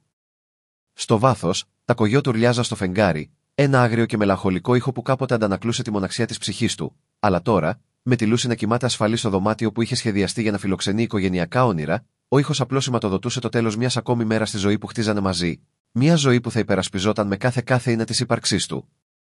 Το πρωί της έκτης μέρας έφτασε με μια επίγουσα ανάγκη που ο Έβερετ ένιωσε μέχρι τα κοκαλά του. Όταν ξύπνησε, βρήκε τη Λούση ήδη ντυμένη και καθισμένη στην κουζίνα με τα χέρια της προσεκτικά διπλωμένα πάνω στο τραπέζι. Υπήρχε κάτι στη στάση της που του θύμιζε ένα στρατιώτη που περιμένει διαταγές πριν από μια μάχη. «Καλημέρα», είπε απαλά, πηγαίνοντας προς τη σόμπα για να ετοιμάσει καφέ. «Πιστεύεις ότι θα έρθει σήμερα?» ρώτησε η Λούση χωρίς να σηκώσει το βλέμμα. Ο Έβερετ δεν χρειάστηκε να ρωτήσει ποιον εννοούσε. Η επιθεωρητής Ρένερ είχε υποσχεθεί μια απόφαση την 7η μέρα, αλλά η αντιπαράθεση με τον Ντάν είχε αλλάξει τη δυναμική ολόκληρης της κατάστασης. Τώρα δεν επρόκειτο μόνο για μια ρουτίνα επιθεώρηση, αλλά για μια νομική μάχη για το μέλλον της Λούση. Πιθανώς, παραδέχτηκε, αλλά δεν είμαστε αβοήθητοι. Χθες έστειλε ένα τηλεγράφημα στο Dodge City. Υπάρχει μια δικηγόρος, η Κλάρα Μαρτίνες, που δέχτηκε να μας εκπροσωπήσει. Τα μάτια της Λούση στράφηκαν προς αυτόν, με ένα μείγμα ελπίδας και φόβου στην έκφρασή της. «Πιστεύεις ότι θα είναι αρκετό?» Πριν προλάβει να απαντήσει ο Έβερετ, ο ήχος πολλών αμαξών που πλησίαζαν στο μονοπάτι διέκοψε τη συζήτησή τους. Μέσα από το παράθυρο μπορούσαν να δουν μια μικρή πομπή, την επιθεωρήτρια Ρένερ στο γνωστό άλογό της, ακολουθούμενη από μια άμαξα που μετέφερε το δικαστή Χαμόντ και, όπως φαινόταν, αρκετούς άλλους αξιωματούχους. «Ήρθε η ώρα», μουρμούρισε ο Έβερετ. Προς εκπληξή του, η Λούση σηκώθηκε και κατευθύνθηκε προς αυτόν, πιάνοντας το χέρι του σε μια κίνηση που ήταν ταυτόχρονα παιδική και εκπληκτικά ώριμη. «Ομικρόν με τόνο, τι και να συμβεί», είπε με σταθερή φωνή, «θέλω να ξέρεις ότι αυτές ήταν οι καλύτερες μέρες της ζωής μου». Τα λόγια χτύπησαν τον Έβερετ με μια δύναμη που σχεδόν τον έριξε κάτω. Εκείνη τη στιγμή συνειδητοποίησε ότι είχε περάσει τόσο καιρό προστατεύοντας τον εαυτό του από τον πόνο, που είχε ξεχάσει ότι η αγάπη μπορούσε επίσης να είναι καταστροφικά όμορφη. Η συνάντηση πραγματοποιήθηκε στην κεντρική αίθουσα του σπιτιού, που είχε μετατραπεί προσωρινά σε αυτοσχέδιο δικαστήριο. Ο δικαστής Χάμον κάθισε πίσω από το τραπέζι του Έβερετ, ενώ η επιθεωρητής Ρένερ κάθισε σε μια καρέκλα δίπλα του. Τα εγγραφά του τακτοποιημένα μπροστά της.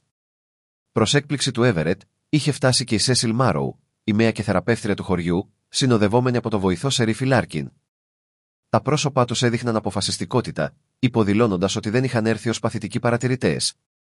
Πριν ξεκινήσει, ο δικαστής ανακοίνωσε: «Πρέπει να σας ενημερώσω ότι ο κύριος Ντάν έχει υποβάλει επίσημη καταγγελία για απαγωγή και κλοπή». Ωστόσο, δεδομένων των ειδικών περιστάσεων της υπόθεσης, αποφάσισε ότι μια άτυπη ακρόαση θα ήταν πιο κατάλληλη για να καθοριστεί το βέλτιστο συμφέρον του κοριτσιού. Ο Έβερετ ένιωσε τη Λούση να σφίγγεται δίπλα του, αλλά κράτησε το χέρι της σφιχτά στο δικό του. Η επιθεωρητής Ρένερ συνέχισε: «Ο δικαστής θα μπορούσε να παρουσιάσει τα ευρήματά του». Η Μέιμπελ σηκώθηκε, συμβουλευόμενη τις σημειώσεις της. «Κατά τη διάρκεια της ερευνάς μου, βρήκα ουσιαστικές αποδείξεις ότι η Λούση Κουίν είχε υποστεί σωματική κακοποίηση και παραμέληση ενώ βρισκόταν υπό τη φροντίδα του κυρίου Ντόν.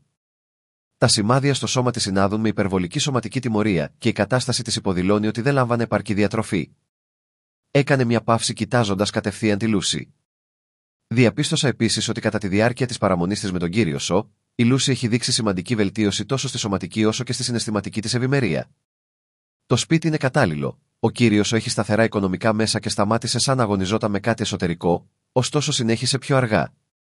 Έχω επίσης ανησυχίες σχετικά με το ξαφνικό χαρακτήρα αυτής της ρύθμισης. Ο κύριος δεν έχει τεκμηριωμένη εμπειρία στη φροντίδα παιδιών και οι συνθήκες υπό τις οποίες η Λούση έφτασε υπό τη φροντίδα του παραμένουν ασαφείς. Ο δικαστής κούνησε το κεφάλι. Κύριε Σο, θα θέλατε να απαντήσετε σε αυτές τις ανησυχίες? Ο Έβερετ σηκώθηκε αργά, νιώθοντας το βάρος όλων των ματιών στο δωμάτιο.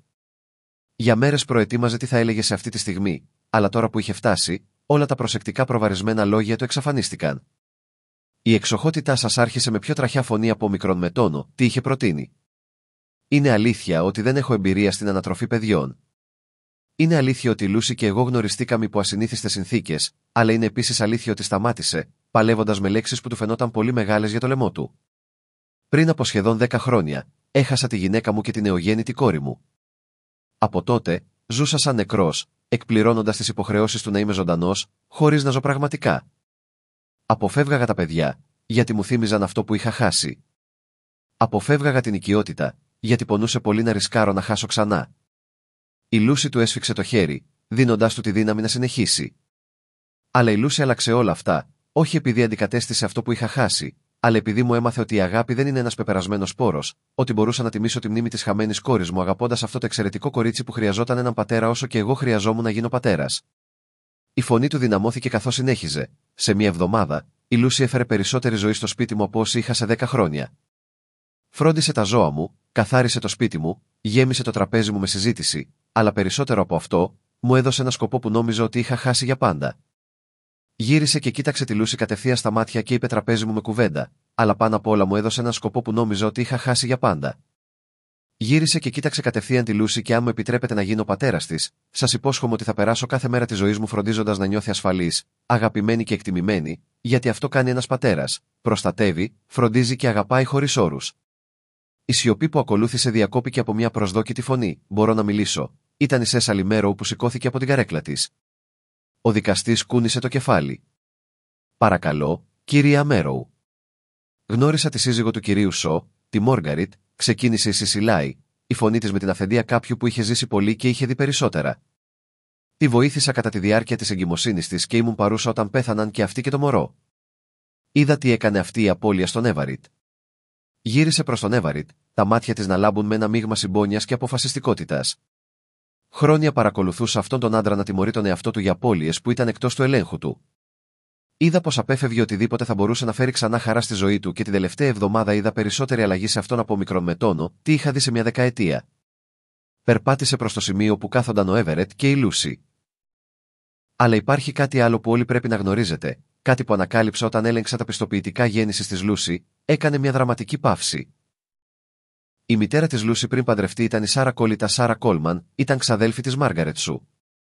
Ένα ακουστό αναστεναγμό ακούστηκε στο δωμάτιο. Ο Έβερετ έπεσε σαν να είχε κουνηθεί το έδαφος κάτω από τα πόδια του. Τι εννοείται, ρώτησε ο δικαστής. Εννοώ, είπε η Σισιλάη με σιγουριά, ότι η Λούση και ο Έβαριτ είναι πλέον συγγενείς εξ αίματος, όχι μόνο εξ επιλογής. Η Μόργαριτ μου μίλησε για τη ξαδέλφη της Σέρα, που είχε μετακομίσει στον Ντότ Σίτι μετά το γάμο της. Όταν είδα το όνομα της μητέρας της Λούση στα αρχεία, έκανα τη σύνδεση. Ο Έβαριτ κοίταξε τη Λούση με έκπληξη, βλέποντας τα χαρακτηριστικά της τις λεπτές, ξηρές πινελιές της Μόργαριτ που δεν είχε παρατηρήσει πριν. Δεν ήταν περίεργο που ένιωθε μια άμεση σύνδεση με αυτό το κορίτσι. Έφερε το αίμα της γυναίκας που είχε αγαπήσει. Αυτό αλλάζει τα πάντα, μουρμούρισε η επιθεωρητής Ρένερ. Δεν αλλάζει τίποτα, είπε η Λούση, σηκωμένη ξαφνικά από την καρέκλα της. Όλα τα μάτια στράφηκαν προς αυτήν, αυτό το μικρό κορίτσι που ξαφνικά φαινόταν να έχει μια παρουσία που γέμιζε το δωμάτιο. Δεν αλλάζει τίποτα, είπε. Η φωνή της έτρεμε, αλλά ήταν καθαρή και δυνατή. Η οικογένεια δεν είναι μόνο αίμα, είναι επιλογή, είναι αγάπη. Ο κύριος Σο δεν χρειάζεται να είναι συγγενής μου για να είναι ο μπαμπάς μου. Είναι, γιατί με επέλεξε και εγώ τον επέλεξα, γύρισε προς το δικαστή, τα μάτια της να λάμπουν από δάκρυα που δεν έπεσαν, αλλά με σιδερένη αποφασιστικότητα, ξέρω ότι είμαι μόνο ένα κορίτσι και ότι οι ενήλικες νομίζουν ότι δεν καταλαβαίνω αυτά τα πράγματα, αλλά καταλαβαίνω τι σημαίνει να μην αισθάνεσαι ασφαλής, καταλαβαίνω τι σημαίνει να φοβάσαι να κοιμηθείς τη νύχτα και καταλαβαίνω τι σημαίνει για πρώτη φορά στη ζωή μου να αισθάνομαι ότι ανήκω κάπου. Η φωνή της έσπασε ελαφρώς, αλλά συνέχισε, Κύριος με κάνει να νιώθω ασφαλής, με κάνει να νιώθω αγαπημένη, με κάνει να νιώθω ότι αξίζω κάτι και αν μου επιτρέψετε να μείνω μαζί του, υπόσχομαι να γίνω η καλύτερη κόρη που μπορώ να γίνω. Η σιωπή που ακολούθησε ήταν βαθιά και γεμάτη συγκίνηση. Δάκρυα έτρεχαν στο πρόσωπό του, δάκρυα που είχε συγκρατήσει για χρόνια. Εκείνη τη στιγμή, βλέποντας τη Λούση να υπερασπίζεται το δικαίωμά της να είναι κόρη του, συνειδητοποίησε ότι είχε δίκιο. Το αίμα είχε φέρει μια σύνδεση, αλλά η αγάπη είχε δημιουργήσει μια οικογένεια. Ο δικαστής Χάμον καθάρισε το λαιμό του, σαφώς συγκινημένος από τα λόγια της Λούση. Αυτό ήταν διαφωτιστικό, είπε τελικά, δεδομένων των αποδεικτικών στοιχείων που παρουσιάστηκαν τόσο για τη μεταχείριση της Λούση στην προηγούμενη τοποθέτησή της όσο και για τη συγγενική της σχέση με τον κύριο Σο, και λαμβάνοντας υπόψη την ειλικρινή κατάθεση που μόλις ακούσαμε. Έκανε μια παύση, δημιουργώντας μια στιγμή αγωνίας που φάνηκε να διαρκεί μια αιωνιότητα. Χορηγώ προσωρινή επιμέλεια στον κύριο Σο, με την επιλογή να προχωρήσει σε επίσημη υιοθεσία, αν και οι δύο πλευρές το επιθυμούν. Το δωμάτιο φάνηκε να εκρήγνεται σε ήχους. Η Σισίλια χειροκροτούσε, ο Ντεπιούτι Λόρκιν αναστέναξε ανακουφισμένος, η επιθεωρητής Ρέναρ χαμογελούσε παρά τη θέλησή της, αλλά για τον Έβαριτ, όλα άλλαξαν, εκτός από τη Λούση, που είχε πέσει στην αγκαλιά του με μια τόσο αγνή χαρά που τον άφησε χωρίς ανάσα. Αυτό σημαίνει ότι μπορώ να μείνω, ψιθύρισε στο στήθος της. Σημαίνει, είπε αυτός με φωνή τραχιά από συγκίνηση, ότι είσαι σπίτι για πρώτη φορά μετά από σχεδόν μια δεκαετία. Ο Έβαρετ Σο ένιωσε πλήρης, όχι επειδή είχε ανακτήσει αυτό που είχε χάσει, αλλά επειδή είχε βρει κάτι νέο, κάτι απροσδόκητο, κάτι που τιμούσε το παρελθόν του ενώ αγκάλιαζε το μέλλον του. Έξω, ο ήλιος του Κάνσας λάμπει πάνω από τη γη που τώρα μοιραζόταν με την κόρη του, την κόρη που είχε έρθει σε αυτόν όχι μέσω τη γέννηση, αλλά μέσω ενός θαύματος, όχι μέσω του αίματος, αλλά μέσω της αμοιβαίας επιλογής, και για πρώτη φορά μετά από χρόνια, το μέλλον φαινόταν λαμπρό. Οι μέρες που ακολούθησαν την ακρόαση εξελίχθηκαν με μια ονειρική αίσθηση που ο Έβαριτ δεν τολμούσε να πιστέψει. Η Λούση κινούνταν στο σπίτι με μια νέα αυτοπεποίθηση, όχι πια ως προσωρινή επισκέπτης, αλλά ως κάποιος που είχε επιτέλους βρει τη θέση του στον κόσμο. Τα έγγραφα της προσωρινής κηδαιμονίας βρισκόταν στο γραφείο του Έβερετ, ως απτή απόδειξη ότι αυτή η νέα ζωή δεν ήταν μια ψευδαίσθηση που θα εξαφανιζόταν με την ανατολή του ηλίου. Όμως, 3 ημέρες μετά την ακρόαση, το παρελθόν έκανε την τελική του επίσκεψη. Ο Έβερετ έδειχνε στη Λούση πως να χρησιμοποιεί ένα λάσο στο μαντρί, όταν είδε μια γνωστή φιγούρα να υπέβει στο μονοπάτι. Το χέρι του σφίχτηκε ενστικτωδώς στο λάσο, αλλά όταν αναγνώρισε το βοηθό σερίφη Λάρκιν, οι ώμοι του χαλάρωσαν ελαφρώς. «Κύριε Σο», φώναξε ο Λάρκιν καθώς κατέβαινε από το άλογο. Κάτι στη στάση του υποδείκνυε ότι έφερε νέα, αλλά η έκφρασή του ήταν περισσότερο ανακουφισμένη παρά ανήσυχη. «Αναπληρωτή», απάντησε ο Έβερετ, περπατώντας προς το φράχτη του μανδριού. Η Λούση τον ακολούθησε, μένοντας κοντά του, αλλά χωρίς τον δρόμο που είχε δείξει σε προηγούμενες επίσημες συναντήσεις. «Έχω νέα για τον Ελάιας Ντόν», είπε ο Λάρκιν χωρίς προήμια. «Έχει συλληφθεί». Ο Έβερετ ένιωσε κάτι σφιχτό στο στήθος του να χαλαρώνει, γιατί η Λούση δεν ήταν το πρώτο κορίτσι που υπέφερε υπό τη φροντίδα του. Μετά την ακρόαση, άλλες 3 οικογένειες εμφανίστηκαν με παρόμοιες ιστορίες για παιδιά που είχαν βρεθεί υπό τη φροντίδα του τα προηγούμενα χρόνια. Ο Λάρκιν έβγαλε το καπέλο του και πέρασε το χέρι του στα ιδρωμένα μαλλιά του. Βρήκαμε επίσης αποδείξεις ότι είχε πλαστογραφήσει έγγραφα τοποθέτησης, λαμβάνοντας χρήματα από το κράτος για παιδιά που δεν είχε φροντίσει ποτέ κατάλληλα. Η Λούση πλησίασε τον Έβερετ, ο οποίος ενστικτωδώς έβαλε ένα προστατευτικό χέρι στον ώμο της. «Τι σημαίνει αυτό για τη Λούση?» ρώτησε. «Σημαίνει ότι οποιαδήποτε νομική αξίωση μπορεί να είχε ακυρωθεί πλήρως». Ο δικαστής Χαμόντ εξέδωσε μόνιμη εντολή που το απαγορεύει οποιαδήποτε μελλοντική επαφή με τη Λούση ή οποιοδήποτε άλλο παιδί υπό την επιμέλεια του κράτους. Ο Λάρκιν χαμογέλασε για πρώτη φορά από τότε που είχε φτάσει. «Η Λούση είναι εντελώς ελεύθερη από αυτόν, κύριε Σο, για πάντα». Ο Έβερετ ένιωσε τα γόνατα της Λούση να λυγίζουν ελαφρώς και τη σήκωσε χωρίς κόπο, κρατώντας τη σφιχτά στην αγκαλιά του, ενώ εκείνη επιτέλους άφηνε τα χρόνια του συγκρατημένου φόβου να εκφραστούν με σιωπηλά δάκρυα. «Είναι εντάξει», μουρμούρισε στα μαλλιά της. «Τελείωσε». «Είσαι σίγουρη?» Εκείνο το βράδυ, αφού ο Λάρκιν έφυγε και η Λούση έφαγε με την όρεξη κάποιου που τελικά ένιωθε απόλυτα ασφαλής, κάθισαν μαζί στη βεράντα, ενώ τα αστέρια άρχιζαν να εμφανίζονται στον ουρανό του Κάνσας. «Κύριε Σο», είπε η Λούση απαλά, ακουμπώντας το κεφάλι της στον ώμο του. «Ναι», θα μπορούσε να τον αποκαλεί μπαμπά τώρα επίσημα. Η ερώτηση το χτύπησε με μια δύναμη που τον άφησε προσωρινά άφωνο. Για εβδομάδες προσποιούνταν μια σχέση που σταδιακά είχε γίνει πραγματική, αλλά αυτό ήταν διαφορετικό. Αυτή ήταν η Λούση που ζητούσε άδεια να ονομάσει αυτό που είχαν χτίσει μαζί. «Θα το ήθελα πολύ», είπε τελικά με φωνή τραχιά από συγκίνηση. «Και θα μπορούσατε να με αποκαλείτε κόρη σας, ήδη το κάνω», απάντησε ειλικρινά, «στην καρδιά μου, ήδη το κάνω». Η Λούση σηκώθηκε για να τον κοιτάξει, τα μάτια της να λάμπουν με κάτι που έμοιαζε ύποπτα με δάκρυα χαράς. «Τότε υποθέτω ότι είμαστε πραγματικά μια οικογένεια τώρα». «Υποθέτω ότι ναι», συμφώνησε, νιώθοντας ένα χαμόγελο να απλώνεται στο πρόσωπό του, ένα χαμόγελο που ένιωθε παράξενο μετά από τόσο καιρό, αλλά απόλυτα φυσικό. Οι επόμενες εβδομάδες έφεραν μια σειρά αλλαγών που μεταμόρφωσαν όχι μόνο το σπίτι, αλλά και όλη τη ρουτίνα της ζωής τους. Η Λούση επέμενε να μάθει τα πάντα για τη διαχείριση του ζωικού κεφαλαίου, ακολουθώντας τον Everett καθημερινά με μια αποφασιστικότητα που το διασκέδαζε και τον έκανε περήφανο σε ίση μέτρηση. Οι ερωτήσεις της ήταν ατελείωτες, γιατί οι αγελάδες μαζεύονταν με αυτόν τον τρόπο, πως ήξερε πότε ένα άλογο ήταν άρρωστο, μπορούσε να τις μάθει να επισκευάζει φράχτες, θέλω να μπορώ να βοηθήσω πραγματικά, εξήγησε όταν τη ρώτησε για το ξαφνικό της ενδιαφέρον για όλες τις πτυχές της φάρμας. Θέλω να είμαι χρήσιμη, όχι μόνο να είμαι εδώ, είπε ο Everett, σταματώντας τη δουλειά του για να την κοιτάξει κατευθείαν. Δεν χρειάζεται να κερδίσεις τη θέση σου εδώ. Έχεις ήδη μια θέση εδώ επειδή είσαι η κόρη μου. Το χαμόγελο που απλώθηκε στο πρόσωπό της θα μπορούσε να φωτίσει ολόκληρο το Κάνσας. Ένα μήνα μετά την ακρόαση, η Σισιλάη και ο Μέρο την επισκέφθηκαν με νέα που θα άλλαζαν τα πράγματα για άλλη μια φορά. Έχω ερευνήσει περισσότερο για την οικογένεια της Μόργαριτ, ανακοίνωσε καθώς κάθονταν γύρω από το τραπέζι της κουζίνας με καφέ και το κέικ μήλου που η Λούση είχε επιμείνει να μάθει να φτιάχνει και βρήκα κάτι που ίσως θα θέλατε να δείτε. Έβγαλε ένα μικρό ξύλινο κουτί από τη τσάντα της και το έβαλε προσεκτικά πάνω στο τραπέζι. Αυτά ανήκαν στη γιαγιά της Μάργαρετ και τη Σάρα. Όταν η Σάρα πέθανε, οι αρχές τα έβαλαν σε αποθήκη, περιμένοντας να βρουν συγγενείς, αλλά δεν βρήκαν κανέναν μέχρι τώρα. Άνοιξε το κουτί για να αποκαλύψει έναν μικρό θησαυρό αναμνήσεων, οικογενειακές φωτογραφίες ξεθοριασμένες, μια οικογενειακή βίβλο, ένα μικρό ασημένιο καρφίτσα και κάτι που έκανε την καρδιά του Everett να χτυπήσει δυνατά. Ήταν ένα απλό αλλά κομψό δαχτυλίδι με ένα μικρό πετράδι που ανήκε στην προγιαγιά της Μάργαρετ. Η Μάργαρετ είχε αναφέρει αυτό το δαχτυλίδι πολλές φορές, λυπούμενη που είχε χαθεί όταν η οικογένειά της διασκορπίστηκε κατά τη διάρκεια των δύσκολων χρόνων. Η Μάργαρετ θα ήθελε η Λούση να το έχει, είπε η Σέσαλη απαλά. Είναι η οικογενειακή σας κληρονομιά τελικά. Η Λούση άγγιξε το δαχτυλίδι με βλαβείς δάχτυλα, σαν να ήταν κάτι ιερό. Πραγματικά ανήκε στην οικογένειά μου.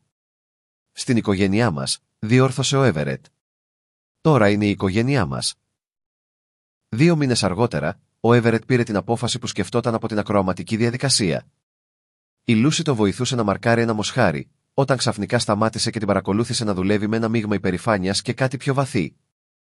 «Λουκ», είπε, και κάτι στον τόνο του την έκανε να σηκώσει αμέσως το βλέμμα. «Ναι, μπαμπά».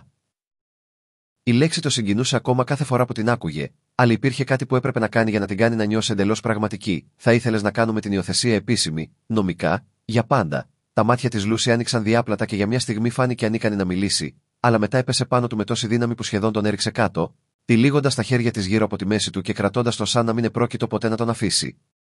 «Αυτό σημαίνει ότι θα είσαι πραγματικά η Λούση Σόου?» ρώτησε, ακουμπισμένη στο πουκάμισό του. «Θα σημαίνει ότι θα είσαι η κόρη μου με κάθε έννοια του όρου», επιβεβαίωσε για πάντα.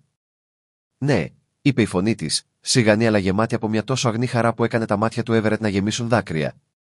«Ναι, ναι, 1000 φορές ναι». Η διαδικασία της υιοθεσίας διήρκεσε 3 μήνες, γεμάτη γραφειοκρατία και εμφανίσεις στο δικαστήριο, αλλά τελικά έφτασε η μέρα που ο δικαστής Χαμόντ κάθισε για άλλη μια φορά στο έδρανο του, αυτή τη φορά στο πραγματικό δικαστήριο του Ντοτ City, και πρόφερε τα λόγια που θα έκαναν μόνιμο αυτό που οι καρδιές τους ήδη ήξεραν ότι ήταν αλήθεια. «Με την εξουσία που μου παρέχει το κράτος του Κάνσας, δηλώνω ότι η υιοθεσία της Λούση Κουίν από τον Everett Σόου έχει ολοκληρωθεί και αναγνωρίζεται νομικά. Λούση, τώρα είσαι επίσημα η Λούση Σο με όλα τα δικαιώματα και τα προνόμια μιας φυσικής κόρης». Αυτή τη φορά, όταν η Λούση έπεσε στην αγκαλιά του Everett, δεν υπήρχε φόβος, δεν υπήρχε αβεβαιότητα, δεν υπήρχαν αναπάντητα ερωτήματα, υπήρχε μόνο ένας πατέρας και μια κόρη, τελικά και για πάντα ενωμένοι όχι μόνο από την αγάπη, αλλά και από τον νόμο. Εκείνο το βράδυ, πίσω στο ράντσο, ο Everett βρήκε τη Λούση να στέκεται στη βεράντα κοιτάζοντας τα αστέρια με μια έκφραση ειρηνικού θαυμασμού. «Τι σκέφτεσαι?» ρώτησε πλησιάζοντας για να σταθεί δίπλα της. «Πως άλλαξαν όλα», είπε απαλά. «Πριν από μερικούς μήνες κοιμόμουν έξω από το φράχτη σου, φοβισμένη και μόνη, και τώρα έχω έναν μπαμπά που με αγαπά. Έχω ένα πραγματικό σπίτι, έχω ένα όνομα που μου ανήκει πραγματικά». Γύρισε προς το μέρος του με τα μάτια της να λάμπουν από χαρούμενα δάκρυα. «Έχω μια οικογένεια». Ο Everett την πήρε στην αγκαλιά του, κρατώντας την κοντά στο στήθος του και νιώθοντας κάτι που νόμιζε ότι είχε χαμένο για πάντα, την απόλυτη ηρεμία που του έδινε η γνώση ότι είχε κάτι που αξίζει περισσότερο από τη δική του ζωή. «Έχουμε μια οικογένεια», διόρθωσε απαλά, ενώ στεκόντουσαν εκεί μαζί, πατέρας και κόρη, κάτω από τα ατελείωτα αστέρια του Κάνσας. Ο Everett σκέφτηκε τον παράξενο δρόμο που τους είχε οδηγήσει σε αυτή τη στιγμή. Η Λούση είχε έρθει σε αυτόν ως μια άγνωστη, ζητώντας μια αδύνατη χάρη, και είχε γίνει το φως που είχε επαναφέρει τη ζωή στον κόσμο του. Είχε ξεκινήσει ως προσποίηση, Μια μέρα προσποίησες ότι ήταν πατέρας, αλλά είχε γίνει η πιο αληθινή αλήθεια που είχε γνωρίσει ποτέ. Το ράντσο δεν ήταν πλέον ένα μέρος φαντασμάτων και οδυνηρών αναμνήσεων. Ήταν ένα σπίτι γεμάτο γέλια, συνομιλίες και τον ήχο μικρών βημάτων που έτρεχαν στα δωμάτια που κάποτε ήταν σιωπηλά. Ήταν ένα μέρος όπου το παρελθόν δεν ξεχνιόταν, αλλά τιμούνταν, όπου το παρόν αγκαλιαζόταν πλήρως και όπου το μέλλον απλωνόταν μπροστά τους γεμάτο άπειρες δυνατότητες. «Μπαμπά», είπε η Λου συνισταγμένη, καθώς την έβαζε μέσα. «Ναι, κόρη μου, ευχαριστώ που προσποιήθηκες ότι ήσουν ο μπαμπάς μου εκείνη την ημέρα». Ο Έβερετ φίλησε την κορυφή του κεφαλιού της. «Σε ευχαριστώ που μου έμαθες ότι τελικά δεν προσποιούμουν», είπε καθώς έκλεινε τα φώτα και κατευθυνόταν προς το δικό του δωμάτιο. Ο Έβερετ σου συνειδητοποίησε ότι για πρώτη φορά σε σχεδόν μια δεκαετία δεν έκλεινε τη μέρα μόνος του. Στο διπλανό δωμάτιο η κόρη του κοιμόταν ασφαλής και αύριο θα ξυπνούσαν μαζί για να αντιμετωπίσουν ομικρόν με τόνο τι περιπέτειες τους έφερνε η μέρα. Το μέλλον δεν ήταν πλέον κάτι που έπρεπε να υπομείνει, αλλά κάτι που περίμενε με ανυπομονησία, και όλα είχαν ξεκινήσει με ένα γενναίο κορίτσι που είχε τολμήσει να ζητήσει το αδύνατο και έναν σπασμένο άντρα που είχε βρει το θάρρος να πει ναι. Στο βάθος, τα κογιό τουρλιάζαν στο φεγγάρι, αλλά τώρα το τραγούδι τους ακουγόταν σαν γιορτή, ένα ύμνο στις δεύτερες ευκαιρίες και στη μεταμορφωτική δύναμη της αγάπης που επιλέχθηκε. Το Ράντσο Σόου δεν ήταν πλέον το σπίτι ενός μοναχικού άντρα, αλλά το σπίτι μιας οικογένειας. Ακολουθούν δύο απίστευτες ιστορίες που σας περιμένουν. Απλά κάντε κλικ στην εικόνα που θέλετε να δείτε και θα αρχίσει η αναπαραγωγή. Ναι,